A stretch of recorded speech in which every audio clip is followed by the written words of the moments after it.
المنار المنار المنار المنار المنار المنار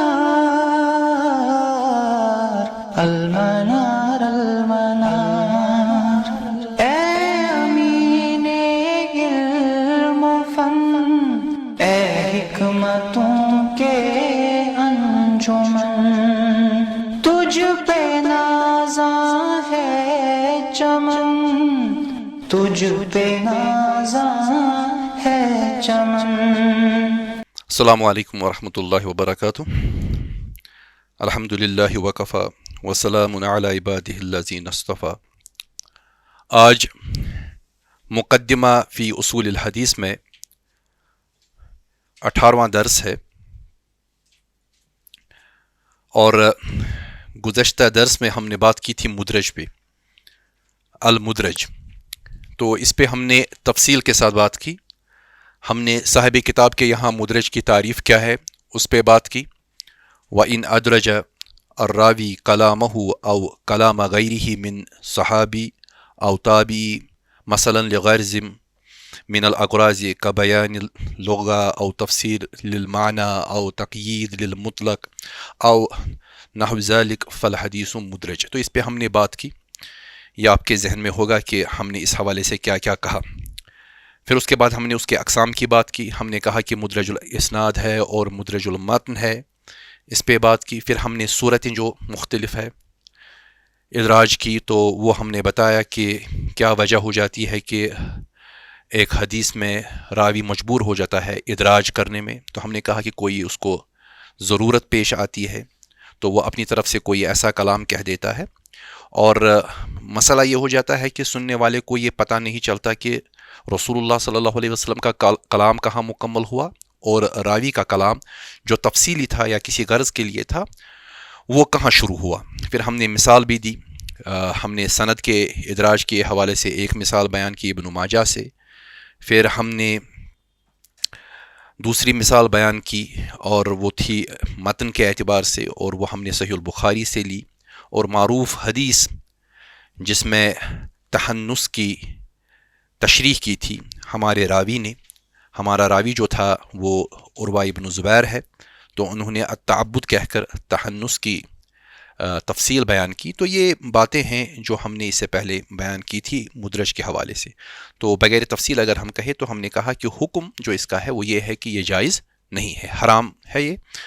تو ادراج کے حوالے سے ہم نے کوئی چیز حدیث میں داخل کی جو اس کا حصہ نہیں ہے، تو یہ مختصراً ہم کہہ سکتے ہیں یا تو سند میں داخل کی یا ہم نے متن میں داخل کی۔ تو اس کے ساتھ جو کلام ہمارے ماتن نے حضرت شیخ عبدالحق محدث دہلوی رحمہ اللہ نے بیان کیا ہے وہ بہت ہی اہم ہے، کیونکہ اس میں اکثر ہمیں مغالطہ ہو جاتا ہے۔ وہ ہے الروایہ بالمعنی۔ روایت دو طرح سے ہوتی ہے، روایت بالمعنی اور روایہ باللفظ۔ جب ہم کہتے ہیں روایہ باللفظ تو اس کا مطلب یہ ہے کہ کہنے والے نے جو لفظ استعمال کیا اپنے ما فی الضمیر کو بیان کرنے کے لیے، ہم وہی الفاظ دوسرے تک پہنچائیں، اس کو روایہ باللفظ کہتے ہیں۔ اللہ تعالیٰ نے قرآن مجید نازل فرمایا رسول اللہ صلی اللہ علیہ وسلم پر، اور الفاظ و معانی کے ساتھ، اور وہ الفاظ جو ہے وہ ایک خاص ترتیب کے ساتھ پڑھے گئے، رسول اللہ صلی اللہ علیہ وسلم نے پڑھ کر سنائے، کتابوں میں محفوظ ہوئے، اور جن صحابہ نے رسول اللہ صلی اللہ علیہ وسلم سے براہ راست سنا انہوں نے بالکل ویسا ہی پڑھا۔ یہ نہیں کہ الحمدللہ رب العالمین رسول اللہ صلی اللہ علیہ وسلم نے پڑھ کر سنایا تو انہوں نے الشکر کہہ دیا، الثناء کہہ دیا، بالکل وہی لفظ جو اللہ کی طرف سے نازل ہوا۔ اس کو کہتے ہیں روایت باللفظ، لفظ کے ساتھ روایت کرنا، یعنی لفظ میں کوئی تبدیلی نہ ہو، بالکل وہی لفظ جو کہنے والے نے کہا۔ تو یہ دونوں طرح سے ہے، یہ حدیث میں بھی ہے، یہ قرآن میں بھی ہے۔ قرآن میں جہاں بھی ہوتا ہے وہاں کوئی زبر زیر کا بھی فرق نہیں ہے، لیکن حدیث میں ایسا معاملہ نہیں ہے۔ حدیث کے حوالے سے ہم اس روایہ کو دو طرح سے دیکھتے ہیں، باللفظ بھی دیکھتے ہیں اور بالمعنی بھی دیکھتے ہیں۔ کبھی کبھی آپ دیکھیں گے کہ بالکل لفظ کے ساتھ روایت ہو رہا ہے, کوئی لفظ میں تبدیلی نہیں, جہاں بھی آپ وہ حدیث دیکھیں گے بالکل وہی لفظ استعمال ہوگا. اور کہیں آپ دیکھیں گے کہ الفاظ بدلتے رہتے ہیں. تو ایسی روایت کو ہم الروایہ بالمعنی کہتے ہیں, اور آج ہمیں یہی پڑھنا ہے کہ الروایہ بالمعنی کسے کہیں گے. تو ہم شروع کرتے ہیں. صاحب کتاب نے یہاں پر تنبیہ کہہ کر ایک فصل قائم کر دی ہے.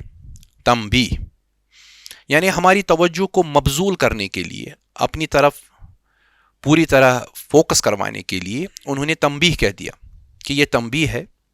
تنبیہ تب کہا جاتا ہے جب آپ کسی کی توجہ اپنی طرف مکمل مبذول کروانا چاہتے ہو. تو یہ وہ وارننگ نہیں ہے جس میں آدمی ڈر کے بھاگ جائے. تو یہ ایک ایسی وارننگ ہے جہاں پر آپ تمام حواس کو اس مسئلے کی طرف آپ فوکس کریں گے جو مسئلہ اب آنے والا ہے. ہمتن گوش ہو کر آپ اس کو سنیں گے, اور اگر پڑھیں گے تو پورا آپ دھیان لگا کر اس کو پڑھیں گے. تنبیہ الروایۃ بالمعنی. تو اب پہلے روایہ بالمعنی.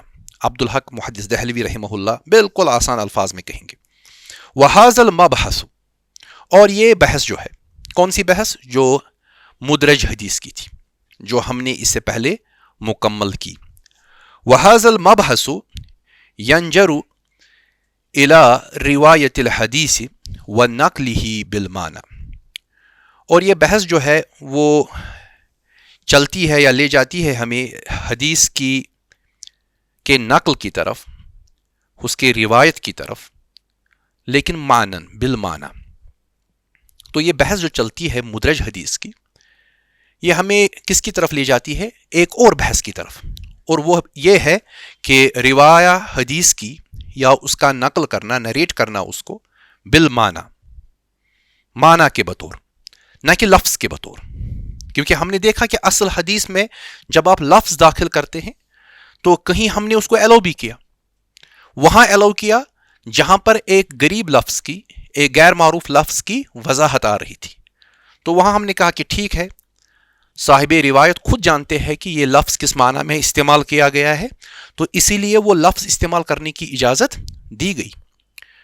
تو یہاں پر اب کچھ مزید ہے جو اس سے مختلف ہے, اور اسی کی طرف ہماری توجہ مبذول کی جاتی ہے. تو روایت بالمعنی کا مطلب یہ ہے کہ آپ معنی کو محفوظ رکھتے ہوئے, اسٹیٹمنٹ جو آپ کا ہوگا اس کے معنی کو محفوظ رکھتے ہوئے آپ لفظ کو بدل دیں. مثلا حدیث میں لفظ آیا ہے, رسول اللہ صلی اللہ علیہ وسلم نے لفظ استعمال کیا جالسہ, میں اگزامپل دے رہا ہوں, تو اس کی جگہ سننے والا قعدہ کہے. حدیث کا لفظ ہے قولا, کہنے والا تکلم استعمال کرے. معنی تو ایک ہی ہے جس کو آپ کہیں گے مترادفات. معنی کو آپ نے محفوظ کیا لیکن لفظ کو آپ نے بدل دیا. ایسی روایت کو ہم روایہ بالمعنی کہیں گے. تو صاحب کتاب کہتے ہیں وَفِيهِ اختلاف, اس میں اختلاف ہے. اختلاف مطلب یہ دلیل کی بنیاد پر ہے. اختلاف کا مطلب یہ نہیں ہے کہ اس میں تفرقہ بازی ہے. اختلاف کا مطلب یہ ہے کہ اس میں مختلف علماء کی مختلف آراء ہے. اختلاف علماء کے یہاں ہوتا ہے, عوام کے یہاں نہیں ہوتا. عوام کے یہاں لڑائی ہوتی ہے. تو یہاں پر اختلاف کی جب بات چلتی ہے, یہ خلاف ایک دوسرے کے سے دلیل کے بل بوتے پر, دلیل کی بنیاد پر وہ ایک دوسرے سے اختلاف کرتے ہیں. وفیہ اختلاف, اور اس باب میں, وفیہ اس باب میں, کس باب میں؟ روایت بالمعنی کے باب میں اختلاف ہے. فالاکثرون, اور اکثر جو ہے, اکثر بھی جب ہم کہیں گے تو یہاں پر علماء حدیث کی طرف اشارہ ہے, یہ عام لوگوں کی طرف نہیں ہے.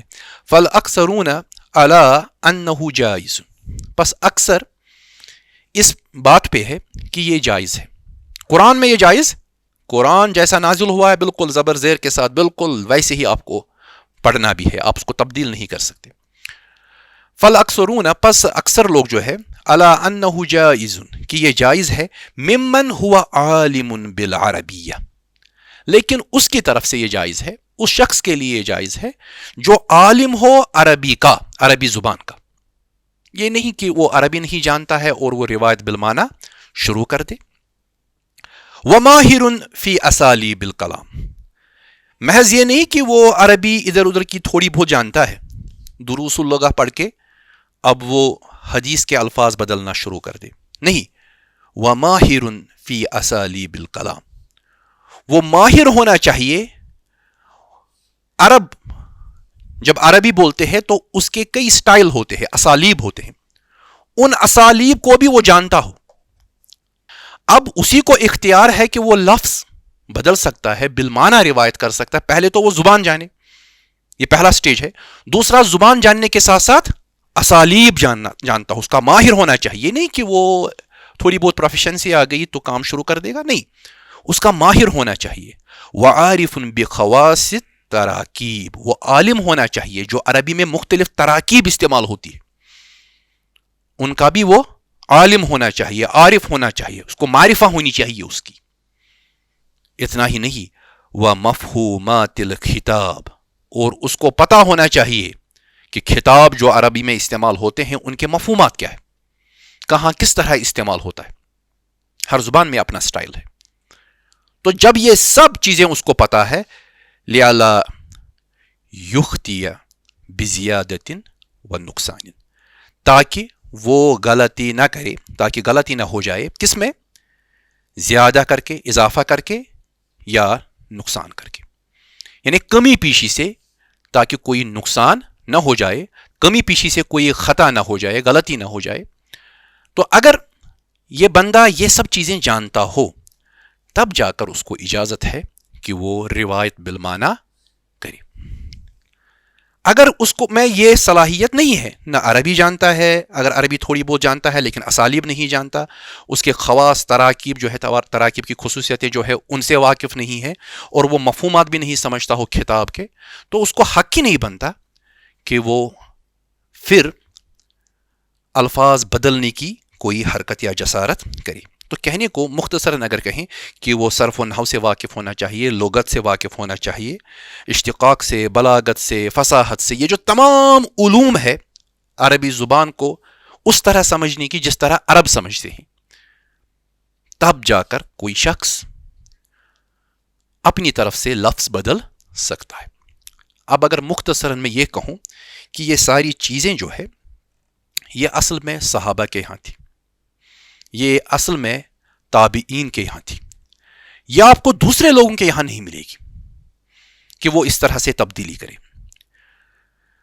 اب اس کے بعد دیکھ لیجئے، یہ ایک پوائنٹ تھا. دوسرا پوائنٹ، وکیلا، اور کہا گیا ہے جائز کی یہ جائز ہے، فی مفردات الالفاظ، محض الفاظ کے معاملے میں آپ مفردات کو بدل سکتے، دون المرکبات، آپ مرکب جو عبارتیں آتی ہیں، جو کنسٹرکشنز آتی ہیں، ترکیبیں جو آتی ہیں، ان کو نہیں بدل سکتے.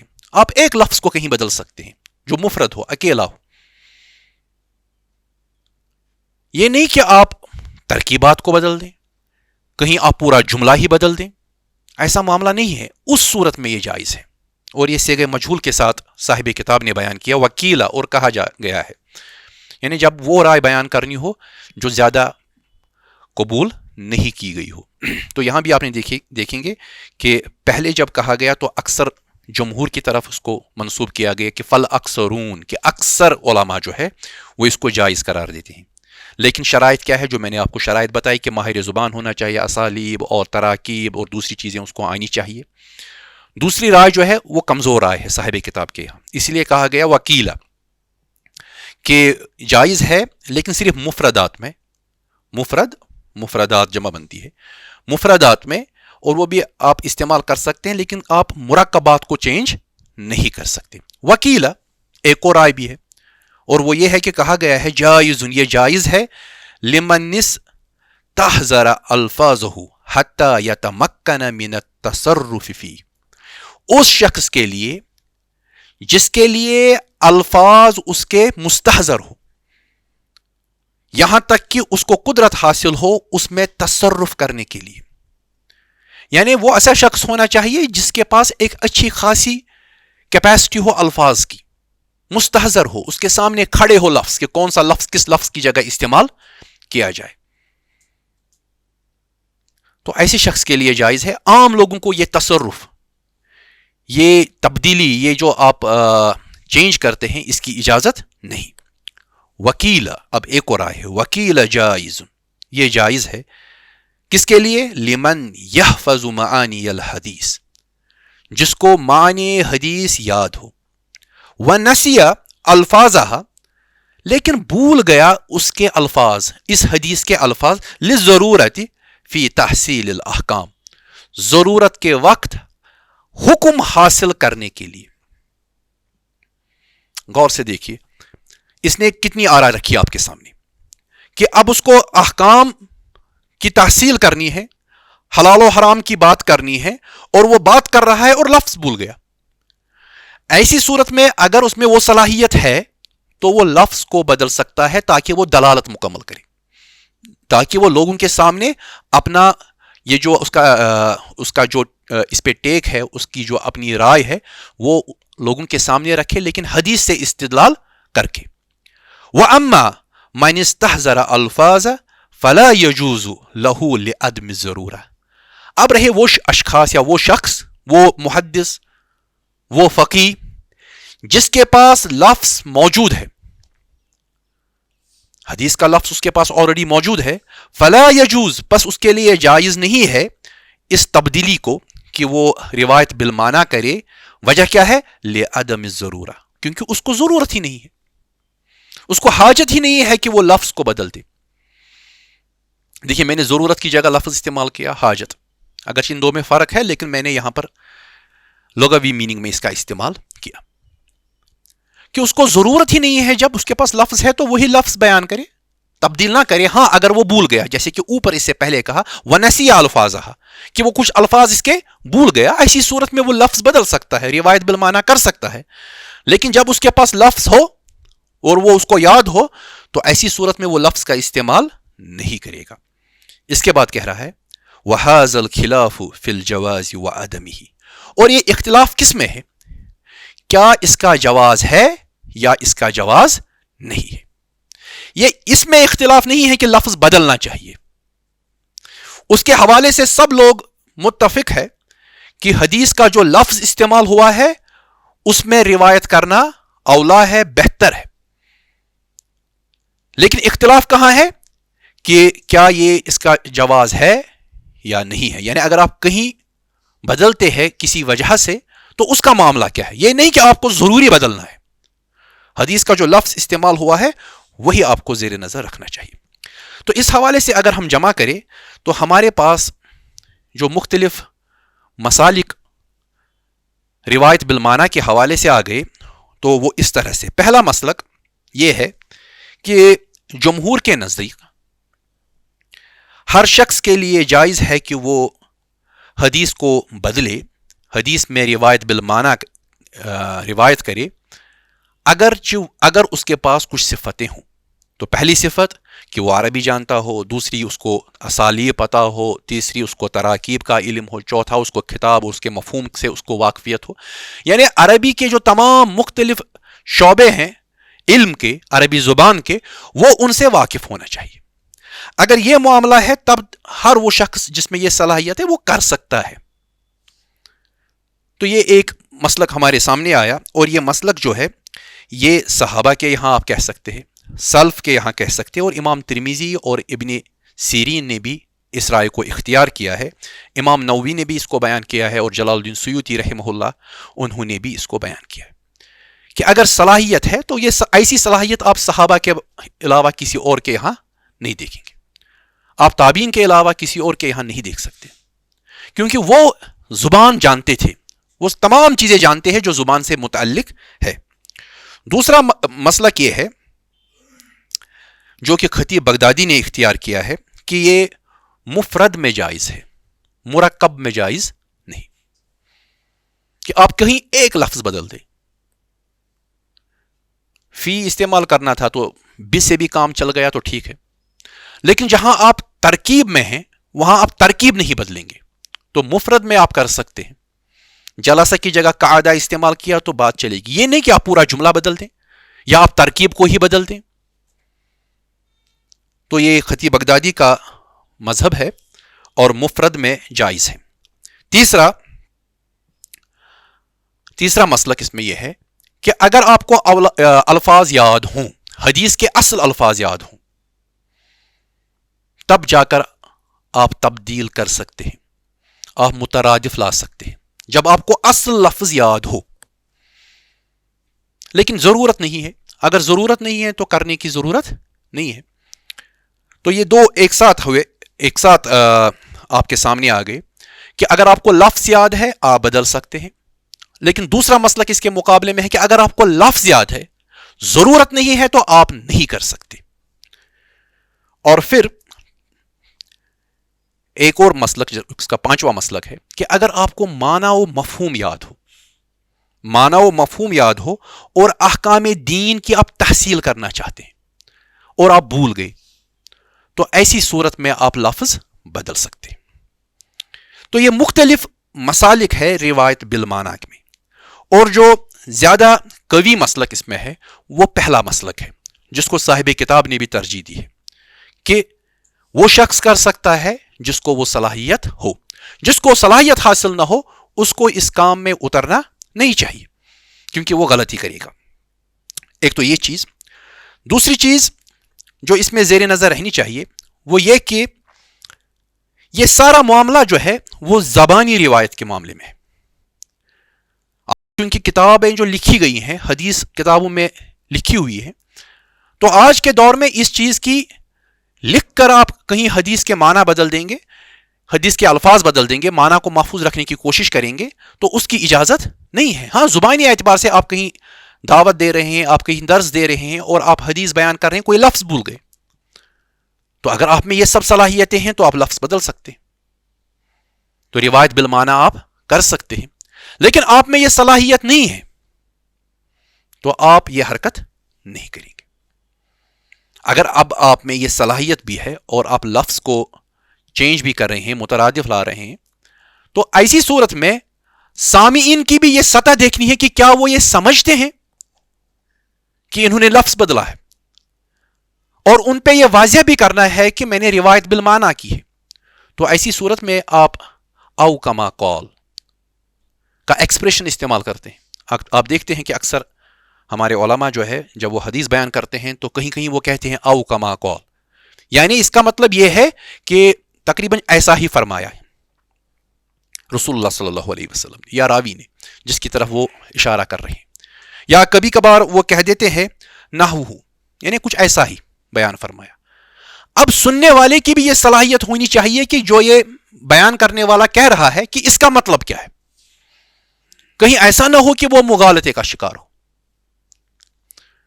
تو اسی لیے احتیاط اس میں ہے کہ وہی لفظ استعمال کیا جائے جو لفظ حدیث میں استعمال ہوا ہے۔ روایت بالمعنی کرنے کی کوئی ضرورت نہیں ہے جب تک نہ کوئی وجہ درپیش ہو۔ اس کے باوجود علماء نے اختلاف کیا ہے اور سارا اختلاف ہمارے ماتن نے ہمارے سامنے رکھا۔ تو صاحب کتاب نے پھر وضاحت کی اپنے مسلک کی، روایت اللفظ اولا، کہ لفظ کی روایت جو ہے وہی اصل میں بہتر ہے، وہ پریفرڈ ہے۔ اما اولویت روایت اللفظ من غیر تصرف فیہا فمتفق علیہ لقولہ صلی اللہ علیہ وسلم، اور جہاں تک تعلق ہے کہ ترجیح کس کو دی جائے گی، بہتر کیا ہے روایت لفظ میں بغیر تصرف کے، تو اس میں تمام متفق ہے، کیونکہ رسول اللہ صلی اللہ علیہ وسلم کا قول ہے، حدیث ہے اس حوالے سے، اور وہ حدیث کیا ہے؟ قال رسول اللہ صلی اللہ علیہ وسلم نظر اللہ عمران، اللہ تعالیٰ تر و تازہ رکھے اس شخص کو سمع مقالتی، جس نے میری کوئی بات سنی، رسول اللہ صلی اللہ علیہ وسلم بیان کر رہے ہیں، فوعاها فأداها، پھر اس کو سمجھا، محفوظ رکھا اور پھر بیان کیا اس بات کو، کما سمع، بالکل ایسا جیسا سنا۔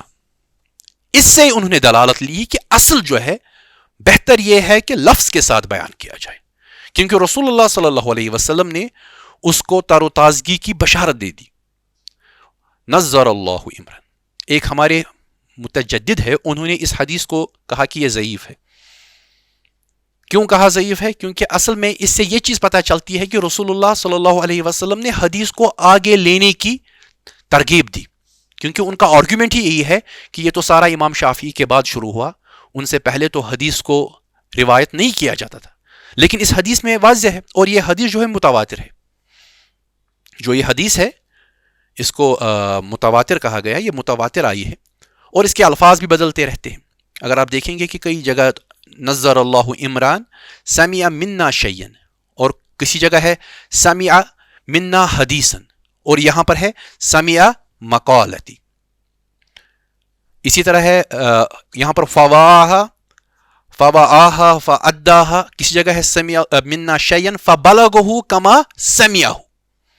مختلف الفاظ کے ساتھ آئی ہے، اور یہ حدیث جو ہے متواتر ہے. لیکن ایک ہمارے متجدد صاحب ہیں، وہ کہہ رہے ہیں کہ یہ حدیث ہی گڑی گئی ہے تاکہ حدیث کی روایت کو جواز بخشا جائے. بہرحال یہ ایک کمزوری ہے ہمارے ماڈرنسٹ طبقے کی کہ وہ جس چیز میں وہ ناکام ہوتے ہیں اس کو کہتے ہیں کہ وہ گڑا گیا ہے. خود ان کا اصول یہی ہے کہ جو چیز متواتر ہو وہ گڑی نہیں جا سکتی، لیکن یہاں پر وہ اس کے خلاف ہی جا رہے. تو صاحب کتاب کہہ رہے ہیں وَالنَّقْلُ بِالْمَعْنَى وَاقِعٌ فِي الْكُتُبِ السِّتَّةِ وَغَيْرِهِمَا.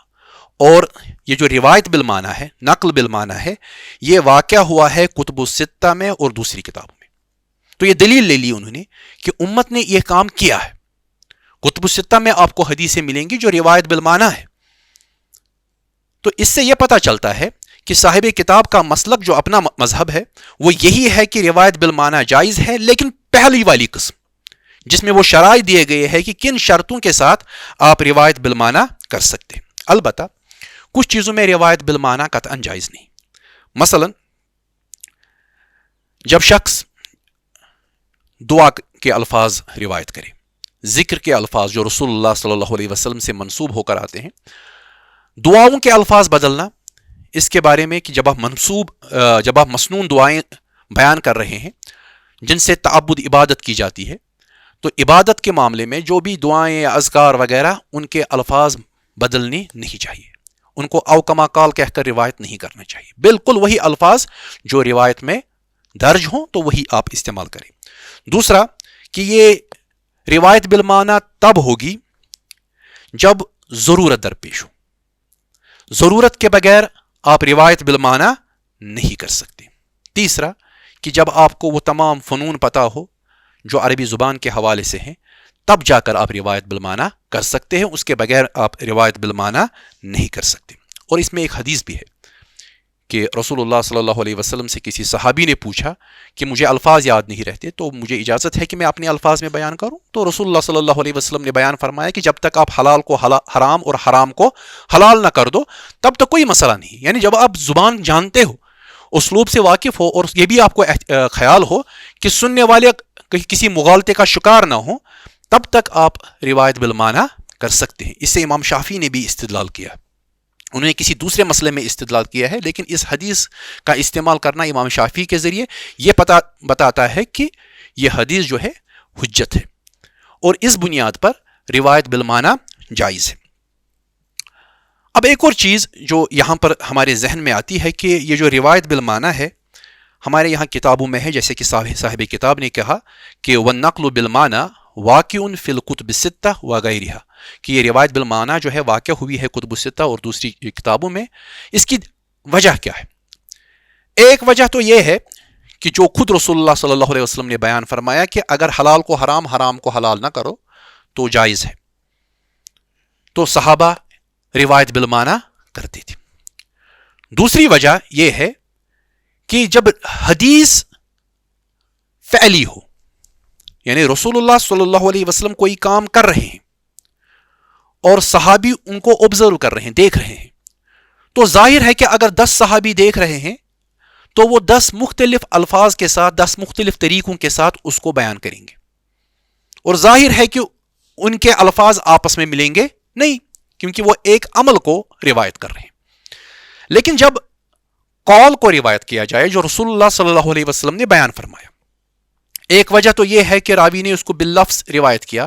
دوسری وجہ یہ بھی ہے کہ کبھی کبھار ایک ہی اسٹیٹمنٹ کو رسول اللہ صلی اللہ علیہ وسلم مختلف مجالس میں مختلف طریقوں پر بیان کرتے ہیں. تو وہ بھی وجہ بنتی ہے کہ آپ دیکھیں گے کہ ہمیں مختلف الفاظ سے ایک ہی بات ہم تک پہنچتی ہے. یہ بھی وجہ ہو جاتی ہے کبھی کبھار کہ رسول اللہ صلی اللہ علیہ وسلم مختلف صحابہ سے مختلف الفاظ میں ایک ہی معنی ایک ہی مفہوم بیان کر رہے ہیں.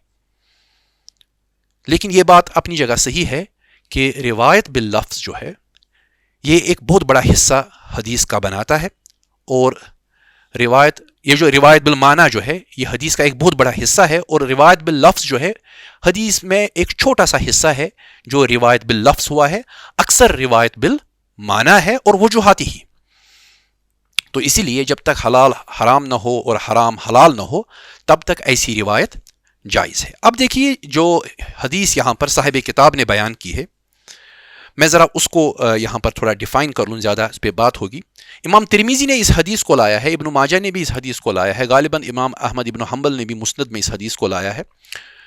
تو یہ کئی جگہ یہ حدیث آئی ہے. تو مکمل حدیث جو ہے آدھی تو صاحب کتاب نے بیان کی مختلف الفاظ کے ساتھ, اور اس میں کچھ اور بھی ہے جو قابل توجہ ہے. ایک تو ہے نظر اللہ عمران سمع منا شیئا فبلغه کما سمعه, یہ تو پہلا حصہ ہے. پھر اس کے بعد رسول اللہ صلی اللہ علیہ وسلم بیان کر رہے ہیں فرب حامل فقہ الى من هو افقہ منه ورب حامل فقہ لیس بفقیہ, کہ کئی فقہ والے اتنے قابل نہیں ہوتے, اتنے فقیہ نہیں ہوتے, بلکہ جن تک وہ پہنچاتے ہیں جو ان سے لیتے ہیں وہ زیادہ فقیہ ہوتے ہیں, وہ افقہ ہوتے ہیں, ان سے زیادہ ان کی انڈرسٹینڈنگ اچھی ہوتی ہے ان لوگوں سے جو حدیث پہنچاتے ہیں. وَرُبَّ حَامِلِ فِقْهٍ لَيْسَ بِفَقِيهٍ, اور کچھ تو ایسے حامل ہوتے ہیں جو یہ فقہ اٹھائے ہوئے ہیں, حدیث اٹھائے ہوئے ہیں, وہ فقیہ ہوتے ہی نہیں, ان کو وہ انڈرسٹینڈنگ ہوتی ہی نہیں. تو اس کا مطلب یہ ہے کہ محض راوی ہونا حدیث میں یا محض حدیث پڑھانا آپ کو یہ اختیار ہی نہیں دیتا کہ آپ روایت بالمعنی کریں. روایت بالمعنی کے لیے ضروری ہے کہ وہ انڈرسٹینڈنگ ہونی چاہیے, اور وہ انڈرسٹینڈنگ تب ممکن ہے جب آپ وہ تمام اسلوب آپ کے سامنے ہو اور آپ ان میں ماہر ہو جو عربی زبان کے حوالے سے تعلق رکھتے ہیں. یہ نہیں کہ آپ جی میں مفہوم بیان کر رہا ہوں پھر جو آپ بیان کرنا چاہیں تو کر دیں, یا اکثر جو وائزین کرتے ہیں کہ حدیث ایک اٹھا لی پھر حدیث میں جو وہ گھسانا چاہے پورا کانٹیکسٹ بنانے کے لیے تو وہ اس میں گھسا دیتے ہیں. اور ترجمے میں تو یہ زیادہ ہی حالت خراب ہوتی ہے کہ جب ترجمہ ہم حدیث کا کرنا شروع کر دیتے ہیں تو پھر وائزین اس میں اپنے طرف سے تو جملے جوڑتے جا رہے ہیں جو حدیث کی اصل میں نہیں ہوتے. جب آپ لفظ کو نہیں بدل سکتے تو پھر آپ ترجمے میں پوری عبارتیں داخل کریں گے, یہ کس طرح جائز ہے. تو اسی لیے رسول اللہ صلی اللہ علیہ وسلم نے جو بیان فرمایا کہ فَرُبَّ حَامِلِ فِقْهٍ إِلَى مَنْ هُوَ أَفْقَهُ مِنْهُ وَرُبَّ حَامِلِ فِقْهٍ لَيْسَ بِفَقِيهٍ, اس کا اطلاق ہی اس چیز پر ہو رہا ہے کہ محض حدیث بیان کرنا آدمی کو حدیث کا عالم نہیں بناتا جب تک نہ اس میں وہ صفات موجود ہو جو صاحب کتاب نے ابتدا میں پہلے مسلک کے حوالے سے بیان کی. تو تب تک آپ حدیث کو باللفظ روایت نہیں کر سکتے جب تک نہ یہ صلاحیتیں ہوں, اور امت اس چیز پہ متفق ہے کہ یہ صرف صلاحیتیں کن کے پاس تھی, صحابہ کے پاس, تابعین کے پاس. اب تو حدیثیں لکھی گئی ہے, کتابوں میں ساری چیزیں منضبط ہے, اب روایت بالمعنی کرنے کی ضرورت نہیں ہے. اگر کرنا بھی پڑے تو او کما قال نحو وغیرہ کا استعمال کر کے اس کی طرف اشارہ کیا جائے, دلالت کی جائے کہ یہ میں نے جو حدیث بیان کی یہ لفظ شاید اس میں کہیں بدل گیا ہو, تو اس کی طرف اشارہ بھی کرنا ہے. لیکن جب آپ لکھ رہے ہیں تو باضابطہ کتاب کھول کر آپ حدیث کے اصل لفظ دیکھ لیں اور ان کو نقل کیا کریں. تو یہی طریقہ اس امت کا ہے. یہ تو حدیث کے حوالے سے ہم اتنے سنجیدہ ہے, اب دیکھ لیجئے قرآن کے حوالے سے کتنے سنجیدہ رہے ہوں گے. تو یہی وجہ ہے کہ قرآن میں آپ دیکھیں کہ لفظ نہیں بدلتا, زبر زیر تک نہیں بدلتی. کیوں نہیں بدلتی؟ کیونکہ یہ تو رسول اللہ صلی اللہ علیہ وسلم کا جو کلام ہے اس کی ہم نے حفاظت کی, اس کی تو بات ہی نہیں جو اللہ تعالیٰ کی طرف سے لفظ اور معنی کے ساتھ نازل ہوا. تو یہ کچھ باتیں تھیں جو بہت اہم تھی اس حوالے سے, کیونکہ اکثر اس چیز پہ بحث ہوتی ہے کہ حدیث کے الفاظ ملتے نہیں ہے. لیکن جب اگر کہیں آپ دیکھیں کہ لفظ بدلتے بھی ہے تو اس کی یہی وجہ ہے کہ رسول اللہ صلی اللہ علیہ وسلم نے اس کی اجازت دی تھی، سوائے ان چیزوں میں نہیں ہے جو دعا، ذکر اور عبادت کے حوالے سے بیان. آپ نے خود دیکھا ہوگا کہ رسول اللہ صلی اللہ علیہ وسلم ایک صحابی کو دعا سمجھا رہے ہیں اور دعا میں وہ لفظ رسول کو نبی سے بدل دیتے ہیں، تو اس پہ رسول اللہ صلی اللہ علیہ وسلم نے ان کی گرفت کی اور کہا کہ یہ نہیں کرنا، جو میں کہہ رہا ہوں بالکل وہی لفظ دہراؤ. تو وہ تو عبادت کا معاملہ ہے. اور جو دوسری روایات ہے جن کا تعلق ان چیزوں سے نہیں ہوتا، تو وہاں آپ دیکھیں گے کہ صحابہ ہم سے بہتر جانتے تھے اور وہ روایت بالمعنی کرتے تھے. تو بات کو اسی پہ مکمل کرتے ہیں. وآخر دعوانا ان الحمد للہ رب العالمین. المنار المنار المنار المنار المنار المنار المنار. اے امین علم و فن، اے حکمتوں کے انجمن، تجھ پہ نازاں ہے چمن، تجھ پہ نازاں ہے چمن.